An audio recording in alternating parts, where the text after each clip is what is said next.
English ग्रामरमधील tense हा भाग पाहत आहेत. टेन्समधील वाक्य म्हणजे काय, त्यामध्ये कर्ता, कर्म आणि क्रियापद, कर्ता, कर्म, क्रियापद हे असते मराठीमध्ये आणि इंग्लिशमध्ये. तर कर्त्याला काय म्हणतात, सब्जेक्ट, क्रियापद वर्ब आणि कर्म ऑब्जेक्ट. कर्ता प्लस सहाय्यकारी कर्म, सहाय्यकारी क्रियापद प्लस क्रियापद प्लस कर्म. तर subject plus HV helping verb plus object. तर काळ कसा ओळखावा हे सांगितले. त्यामध्ये काळाचे प्रकार आहेत ते 3 आहेत.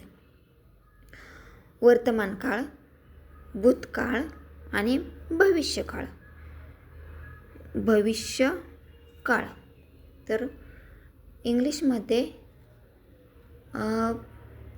वर्तमान काळाला प्रेझेंट काळ म्हणतात. त्यामध्ये am, is, are, have, can, may, must, do आणि डज. मुख्य क्रियापदास यस किंवा येस प्रत्यय लागतो.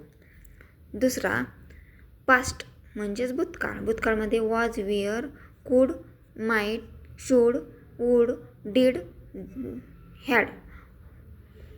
क्रियापदाचे दुसरे व तिसरे रूप क्रियापदास ED हा प्रत्यय लागतो.